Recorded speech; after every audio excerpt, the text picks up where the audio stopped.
In 1996, Wes Craven released Scream, a teenage slasher movie that took college students and killed them off one by one, leaving us in suspense at who was the killer into the last few minutes of the movie.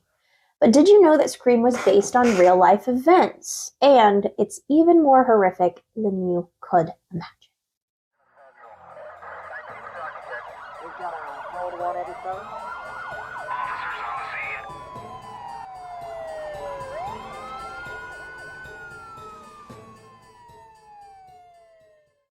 Some of my content has mention of extreme violence, sexual assault, and or other triggering content. Discretion is advised. I didn't know that. I also have not seen Scream.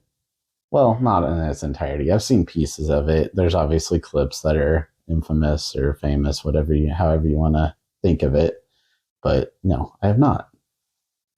Okay. Well, so I want to start this off by saying this is going to be bad. This one, trigger warning, trigger warning, trigger warning for everything bad imaginable. This one is probably the most violent that we've done. It's bad. Right. But it's a really important story to tell. And it's also it's infamous in a lot of ways. Right. It's not really the most popular, but it's definitely, I think, the most, I don't know. You're just going to have to hear it. So let's get your thoughts on one thing before we get into it. Okay. What are your thoughts on a case like this being made into a horror movie? There's been a lot of talk around whether or not cases should be dramatized, I think would probably be the right way of saying it. Mm-hmm. And that sounds like it was a dramatization of a real case with real people. So, does that bother you? Well, I will say, so Scream doesn't mention any of the victims. It's completely different people. It just takes the basis of college kids being scared of a killer, and that's it. So unless he said it was based off of this, and this, you don't really know. So and I actually agree with you here. So it's because it's kind of loosely based on something that happened, but not so closely based that you're like, okay, that was this person, that it doesn't feel quite as bad as some of these ones that are coming out, that it's like, this is person A, this is how person A got murdered. Right. And it's like a reenactment, but maybe not factual. Yeah. I definitely think the first thing is to clear it with the families. Right. If the families want to tell the story, if they have a say in how the story is told, I think any true crime movie that's going to be super popular or book or something like that, I think the families need to have a say in that. But as far as this being the exact situation, this could have easily been Ted Bundy as well. Right. He was inspired in a way just by the fear, not by the victims, not by necessarily who did more what. Like what would you do if that was happening around you? Right, because this was pretty close to where he was, and he saw this on the news, and he was like, whoa. Yeah. That's a lot. And which happens to a lot of people. Yeah. So trigger warning out of the way. This is probably going to be, well, I know this is going to be a two-parter. So the first part of this story is very focused on the victims of Gainesville, which this case is the Gainesville Ripper. Gainesville, Florida? Gainesville, Florida. Okay. It happened on the Gainesville, Florida campus. The first part of this is going to be just those victims. He had more victims, come to find out. But The first part of this is just going to be their story. I go as much into detail about them as I can because there is more to tell. I found more about the victims on this case. I took a lot of information. Like, I had way more than a 2-part and had to condense. Well, and it's even a 3-parter if you include the Urban Legends one. So right. Go check that one out. Yeah, so go listen to that. We talked about urban legends being true. And at the very end, I teased that Scream was based on a true story. This is that story. So, all right. In the early hours of Friday, August 24th, 1990, a man snuck outside of the apartment of 2 teenage roommates. The man used a screwdriver to wedge into the door jamb and broke in silently as they slept. As he walked in, he saw Christina Powell sleeping on the couch. For some reason, we may never know, he walked upstairs to her roommate first, Sonia Larson. Sonia was asleep on her waterbed when she was attacked. He taped Sonia's mouth shut and then stabbed her to death. Then he walked downstairs and attacked Christina. He taped her mouth shut just like he did her roommate. He bound her wrists together behind her back while threatening her with a knife. He cut her clothes off, raped her, forcing her face down onto the floor. When he was done, he stabbed her 5 times in the back. So yeah, already really brutal. Yep, already bad. And already shades of the whole Ted Bundy thing. Mm-hmm. He was kind of, he stalked college campuses, didn't he? Mm-hmm. That's what I thought I remember hearing at least. So when was it, did you say? 1990. 1990. So it was after Bundy, but it could have been influenced by Bundy. Could have been. Potentially. Yep. The scene was bloody and horrific, but he wasn't done. He went back upstairs where he found Sonia's dead body. He raped her and then cut off her nipples, keeping them as a trophy. Before he left the apartment, the killer posed the girls in a sexually provocative position, and he showered in their place.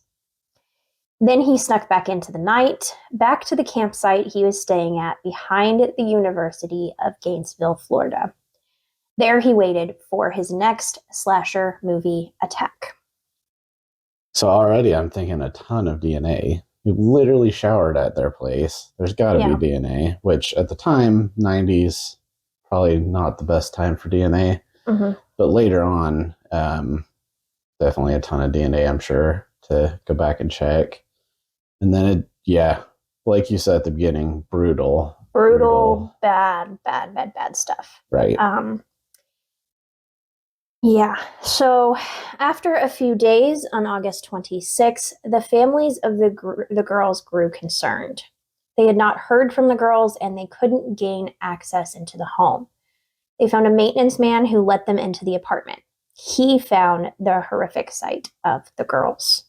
He turned around and walked out immediately. Unfortunately, the parents knew by his face that it was bad. Right. I cannot even imagine the pain that they were feeling. It said that Sonia's body was laying on her back on the bed, feet on the floor, and her hair was fanned out around her. Mm. This is beyond slasher movie bad. Yeah. Things of nightmares.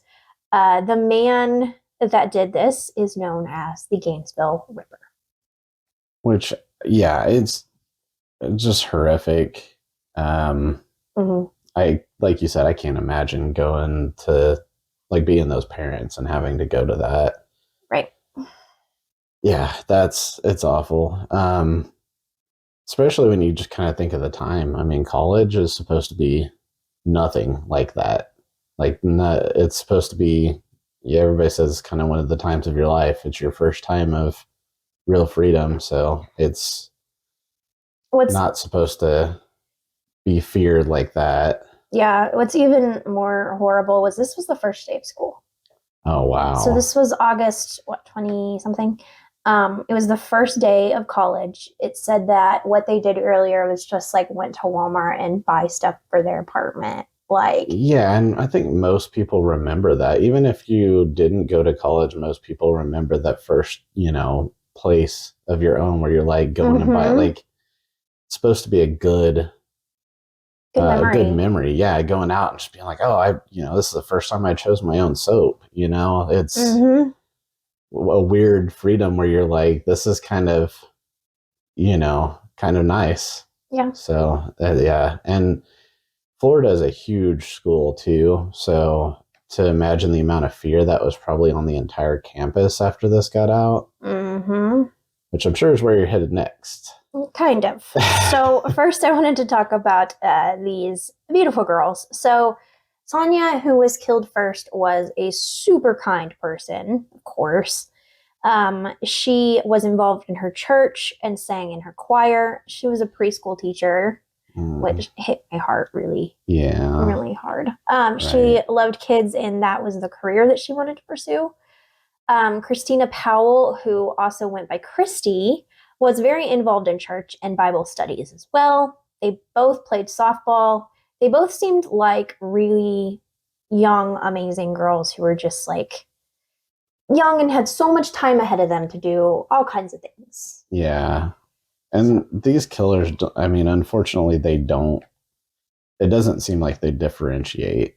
I don't think most of these killers care if you are a saint or if you're the worst person in the world. They just see you and they do it. Yep. And maybe they plan it out ahead of time, but I haven't heard a lot of killers that sit there and go, well, been following this person for a while and the choices they made me decide to follow them or not follow them. It just almost seems like when they feel like that's my victim, that's just it. That's they're either going to get caught or they're going to do it. Yep. Which hopefully we don't have anybody in the audience thinking that way. But if you do ever think that way, get help and you have a choice to not go after your victim. Go talk to somebody, a therapist, psychologist, anybody, because you do have an option to not. You don't have to follow the compulsion, but yeah, that's a sensitive subject. But I feel like somebody has to address that. There's a time where you can stop these people from doing this stuff before they do it. And we would all rather that happen. Yes, for sure. So these girls, there was a period of time between when they were killed and when they were found. It was a few days,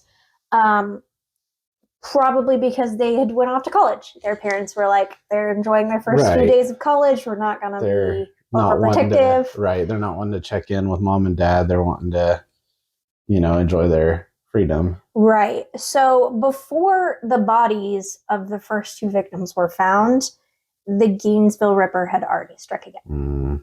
So this is like boom, boom, boom, boom, boom, boom. Like a quick escalation. Yes, very quick. It gets worse, if you can imagine. So on August 25th, just the day after killing Sonia and Christina, he killed another Gainesville student. This victim was 18-year-old Christa Hoyt. He used a screwdriver and a knife to open her sliding door. He thought she was home at the time, but she wasn't, so he just waited for her.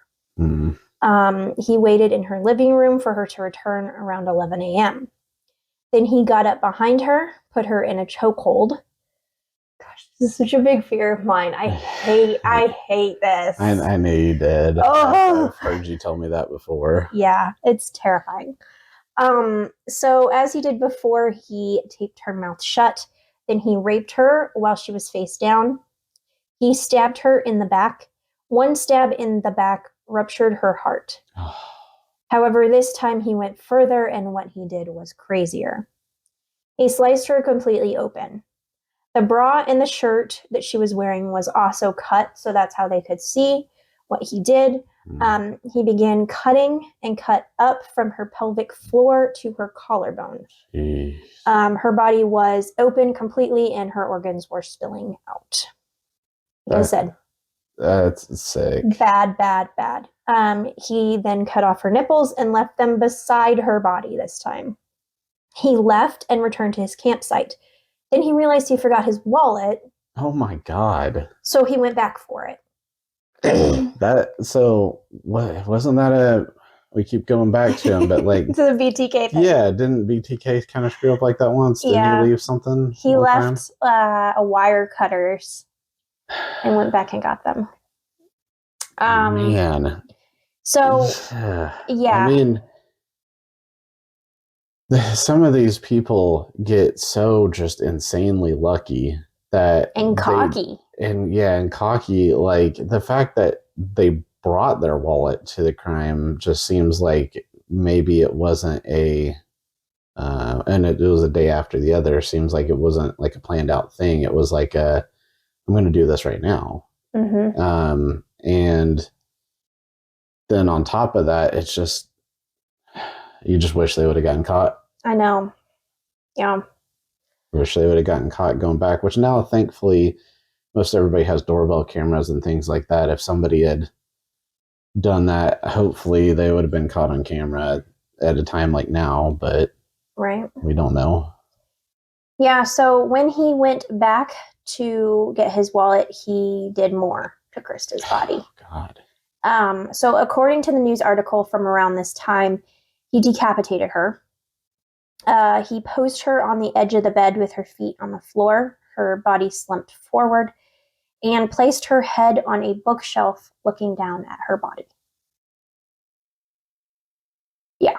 Yeah. So bad. In my head, I kind of spaced off, but I'm just sitting here thinking, like, what would cause somebody to be that twisted? And then it's just kind of like, well, it's something I need to not think about because nobody is going to be able to understand. Nobody in their right mind would be able to understand that.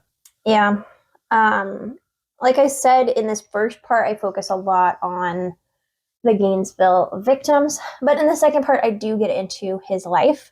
Okay. It was not a good one, but there's not an excuse. No definitely excuse not to go that far. Right. But yeah. Yeah. So this victim was 18-year-old Christa Hoyt. 18-year-old Christa worked the midnight shift as a records clerk at the county sheriff's office. Oh, wow. Yeah. She hadn't arrived for work and wasn't answering her phone. It was super unlike her. So at 12:30 a.m., they sent an officer to her place to check it out. I was going to say, that's one way that the police department gets fully involved in a case is finding out that it happened to one of their own immediately. He probably didn't know that, but he really messed up with it. Yeah, he probably didn't. But at the same point in time, I feel like he's not really. Yeah, like I said, there's no time, or like you said, there's no time between. And I don't feel like he's taken time to stalk people and things like that. I think he's just going on a killing spree. Yeah, this is very close to a spree killing. The definition of serial killer and spree killer is different. So a serial killer has a break and a cooling off time. That could be anywhere from a day to years. Right. With this guy, he had that day or a couple days. Then he was right back at it. So it's not a spree killing technically. A spree killing would be like one day killing 8 people. Right. And that's good to know because I didn't know that. And that makes sense. I've heard them used kind of in context like that. It feels weird that like a day could be considered a cooling off period, but at the same point in time, it is probably. I mean, yeah, that makes sense in terms of a definition. It's kind of like how I think of it is it's like pockets of rage. Right. So you have a pocket of rage and then you have this kind of like moment to kind of gather yourself and then another pocket of rage. And you almost think about it after. Yeah. With spree killings. Go back out and do it again. Right. It's kind of like those mass shooters. Right. Who it's just like take out just as many as you can. But I think this is pretty close to a spree killing because it was so back to back to back. Right. He didn't have very much time in between this. It was, I think in his head, he was like, how many victims can I get before they catch me. Right. Yeah. Yeah. So the officer went over to check on Christa, and he saw that her car was parked where it always was. He knocked but got no answer. He went around the back and noticed that the gate was damaged and the sliding door was locked from the inside. When they got inside, they found Christa.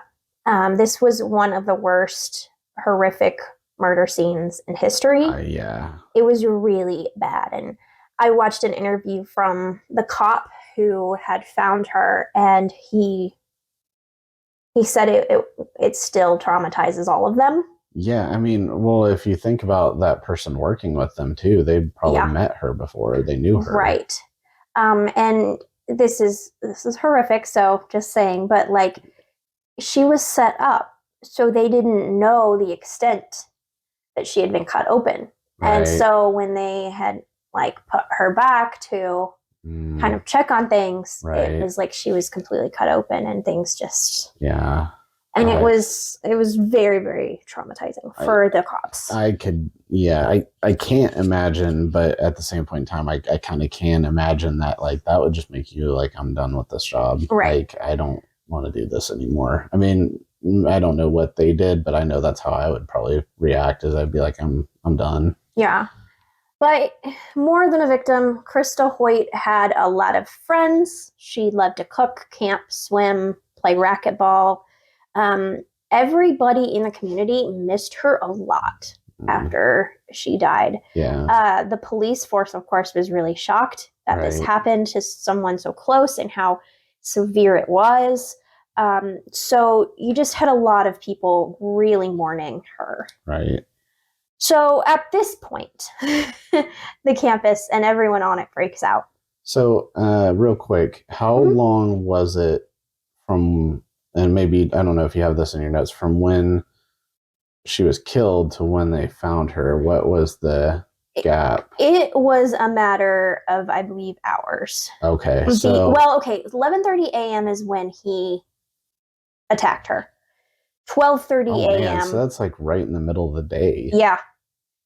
12:30 a.m. is when she didn't show up to work and they checked on her. So it was within an hour. Oh, 12:30 a.m. So she was night shift. Yep. Okay. So it had been like almost like 12 hours or 13 hours or so, but still not like the other first. The thing that I was thinking is, so as soon as the police find her, she's one of their own, they're going to be just as high of alert as they possibly can at this point. Mm-hmm. So that's what I was trying to establish in my head, is where, when the police went on, like, all right, this is, that they probably knew from the first ones it was real bad, but this one probably, they're like, this could get worse fast. Right. So what was interesting about this was, if you remember, the first victims were killed. Then the day later, the next victims were killed. And then on the pretty much same day, they found all these victims. They found the two girls, then Christa. Yeah. Yep. So now news is starting to get it.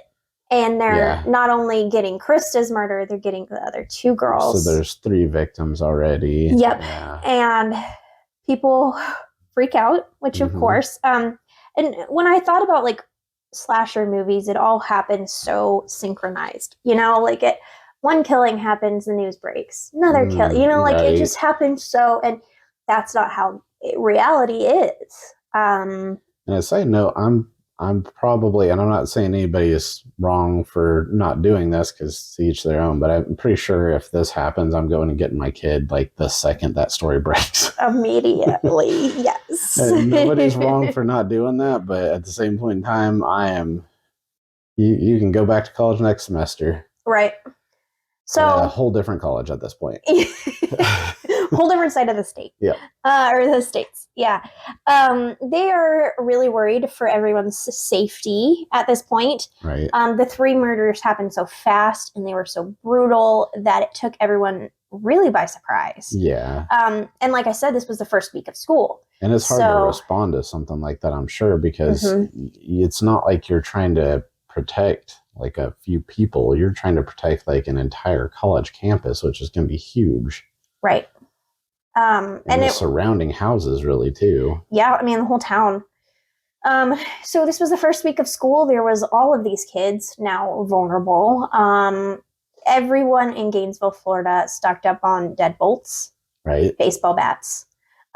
Those sold out. That's the thing you don't want to sell out in your hometown. Something is wrong when that happens, or the town you live in. Like that's another point where it's time to move. Which I guess. It'd be kind of hard to move when it's like you're trying to sell your house and you're like, there may be a serial killer. Yeah. Are you sure you don't want to go ahead and buy it though?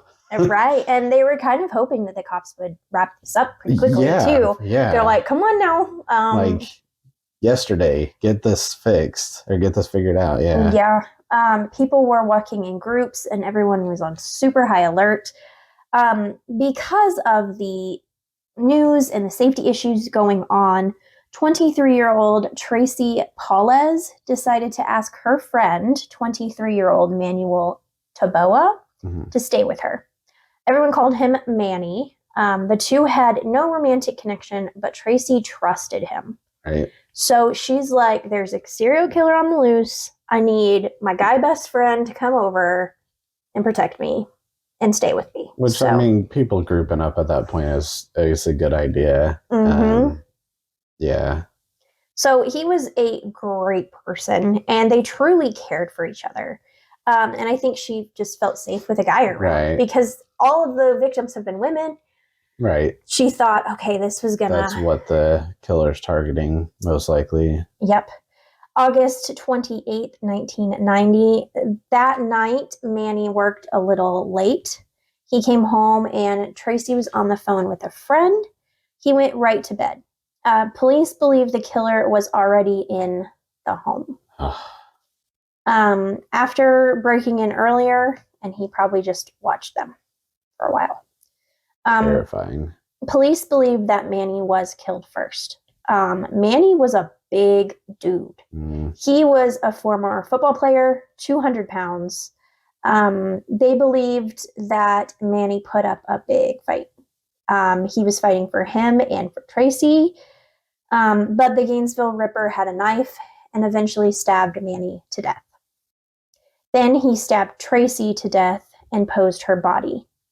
It is believed that he was not able to do more to these victims because he thought he might get caught or something interrupted him. Well, and Manny fighting back probably was unexpected, and it was probably not quiet because, I don't know how big the killer is obviously yet, but a 200-pound football player fighting with somebody with a knife, I'm sure it's not going to be a quiet situation. Right.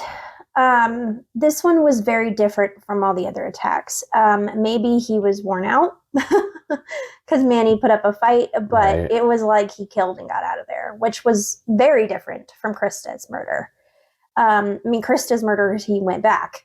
Right. Which, I was thinking maybe like with the noise, maybe that's why. Right. Maybe he just thought he alerted the neighbors or something. Yeah, and now he knew everyone was on his trail. Yeah. So, what's interesting to me is that he watched Tracy in the home for a while. Did he know that Manny was even going to be there? Because Manny came home late. Did he just wait too long and Manny showed up? Because what could have happened was he killed Tracy and Manny had to find her. Right. I don't know that.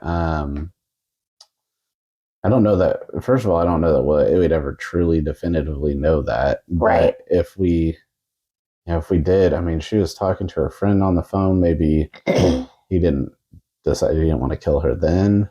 Yeah. I don't know.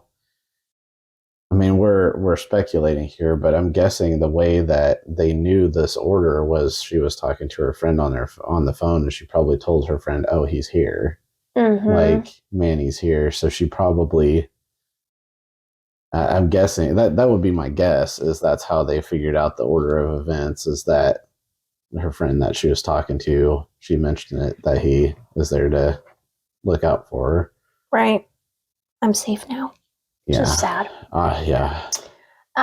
So Manny and Tracy went to high school together and they were besties. Manny said the only woman he needed in his life was his cat, Sasha. Which I just love him. Right. He wanted to be an architect while Tracy had dreams of becoming an attorney. They were also amazing people. I don't understand why we lose the most amazing people to serial killers, but it makes me upset. So everyone now in Gainesville is worried because not only did he kill all these women, he now got a man, which is like, that means no one is safe. Which, all right, that's... There's so much wrong with that. I feel like it's like, where do I begin? I mean, first of all, it's kind of just like, I truly get where you're coming from there, and I think that's probably how it went. But as guys, we got to do better, because if 3 women had already been killed, everybody should have known, like, this was just red alert, and like the guy shouldn't have been just going, I'm good. Like, nothing's gonna happen to me. And then once something happens to one of the guys, all of a sudden all the guys are like, well, maybe, hold on. Like, they should have already now let's be scared. Right. They should have already been on red alert at that point.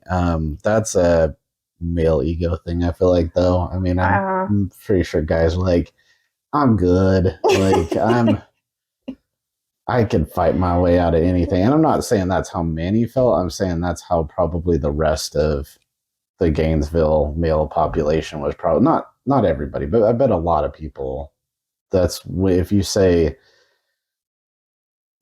everybody thought it was a serious deal because a man got taken out, it must have been the men weren't taking it serious in the first place. Right. And then second of all, just because you're a guy doesn't mean that you're a good fighter, like, right. Or that you're tough, or that you're whatever. Like, and I'm sure some of these women put up a fight too. That's what I was gonna say, and that the women aren't, because I guarantee you there are plenty of women out there that could beat me up fast. Yeah. Like, I've seen. Bam. You probably could. I've watched UFC before too, and I'm sure that I'd take one swift kick to the head and I'd be down.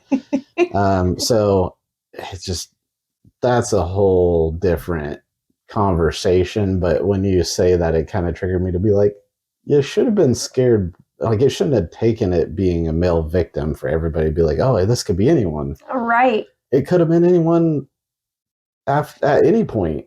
Yep. Yeah, I digress. So now, just now, people are leaving the campus. Which, I mean, this is like, what, 3 days total? Kind of, yeah. 3 or 4. Within a week, I believe. Yeah. Which, I mean, it's happening quick, but I mean, at that point, you shut down the school, I feel like. Yes. This meant that the public was putting a lot of pressure on law enforcement as well. Right. The public was scared that they wanted answers. They wanted to feel safe again. They wanted to be able to send their college students back safely. On top of that, some rumors flew that a killer was pretending to be law enforcement or was law enforcement. So people wondered how this killer was able to gain access to these apartments. I'm sure with Christa's murder, people are like, she's close to law enforcement.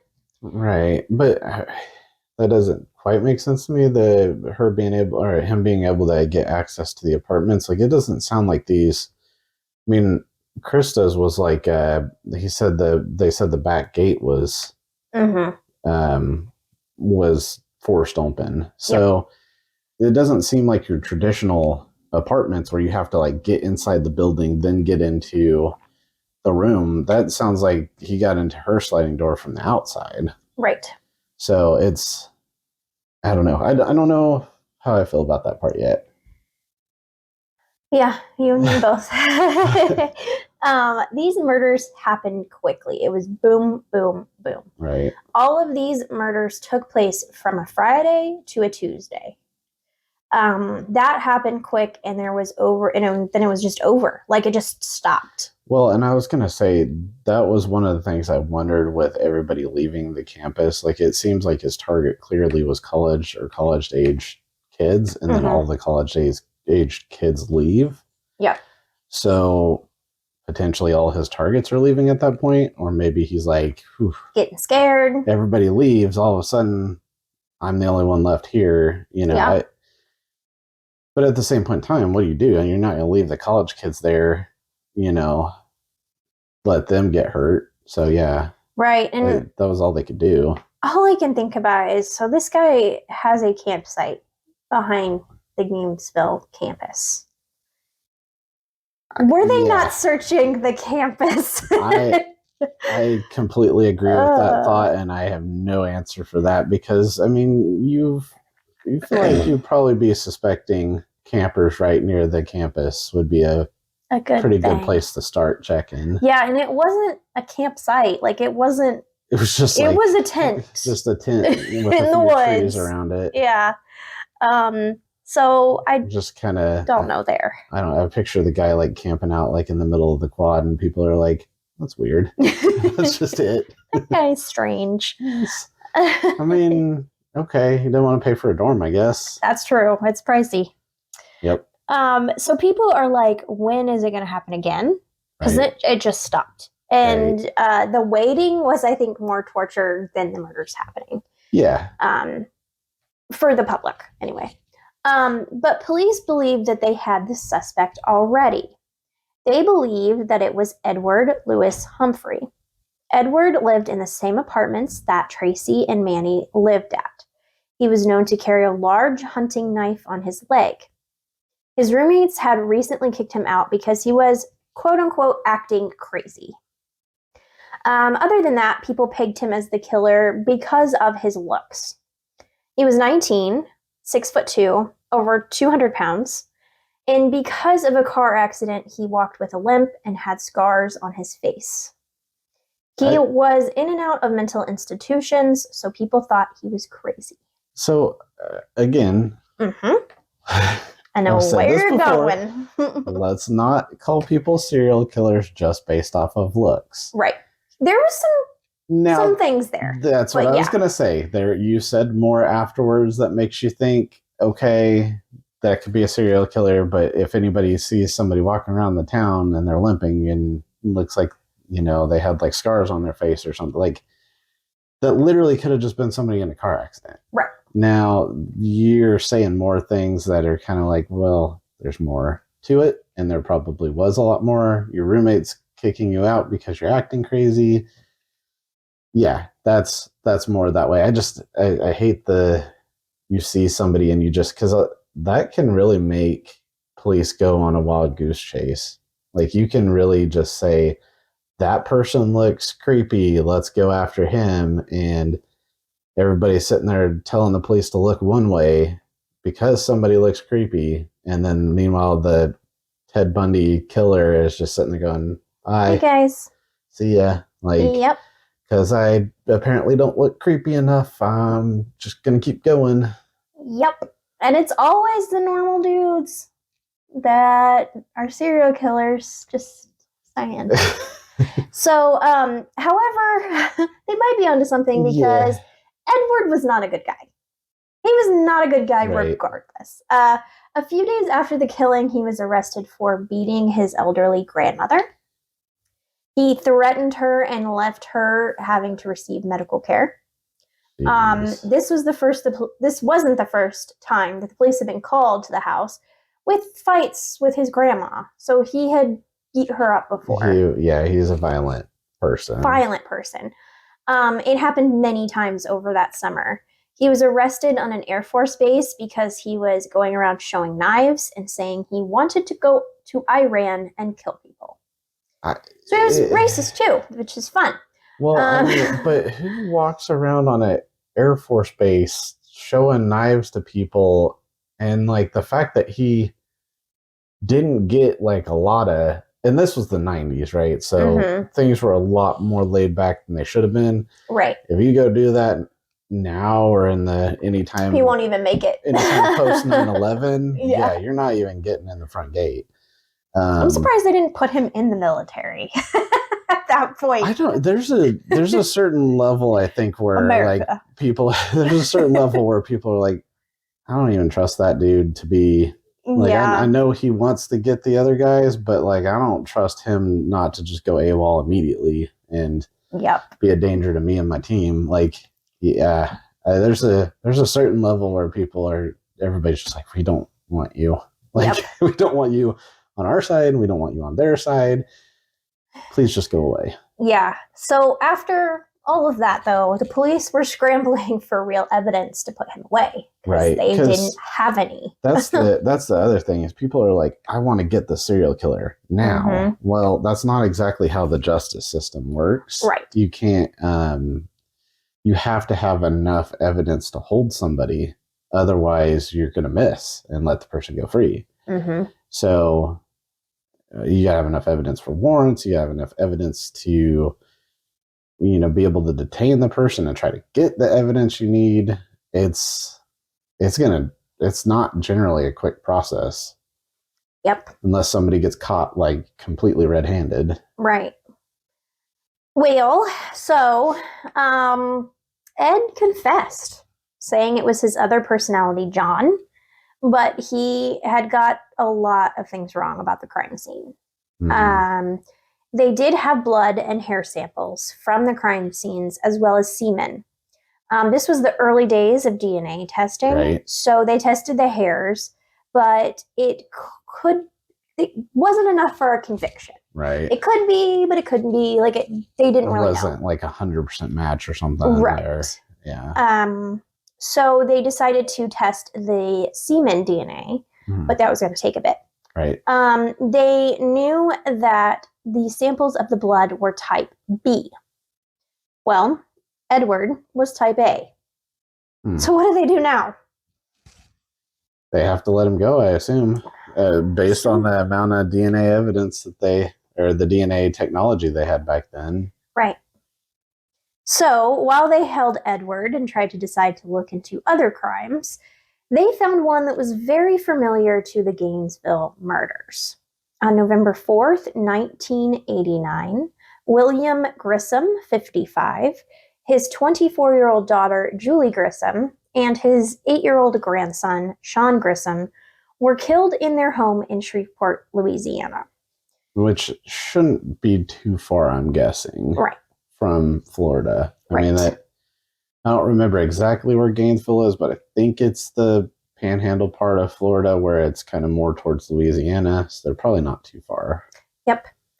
No one knew this would connect more murders and lead to a killer that everyone should have seen coming. That's cliffhanger, it feels like. Yep. So I will tell you all about that in part 2. This is going to be a tough one for you guys to land on. Yeah, so in part 2, I'm going to come back with talking about the Grissom murders a little bit, how they connected the real Gainesville Ripper to the Gainesville murders, and about the Gainesville Ripper. So there's a lot more to come. A lot more to come. A lot more suspense, but I'm leaving you on that. It's already pretty gruesome, so be ready. Yes, definitely. I imagine this is going to get worse before it gets better. Always does. All right, so we will see you next time. Stay safe for Halloween, please. Yes, be safe. Be safe. Don't do anything stupid. Just eat candy and watch horror movies. That's protect your kids. Yes. Have fun. Have safe fun. Yep. And we'll see you next time. Peace. Bye. Hi guys, I just wanted to say I hope you enjoyed this video. If you like any of the content for Code 187, please click that subscribe button, that like button, that share button. Help us out, help us grow. You can find us on your favorite podcast platforms. Yeah, check us out on there. Give us some ratings. Tell us what you think. We're also across every social media on Code 187. So we're on TikTok, Instagram, Twitter, Facebook. I think that's it. And of course, YouTube. So please, please, please subscribe if you like our content and spread the word. We'll see you guys next time. Bye.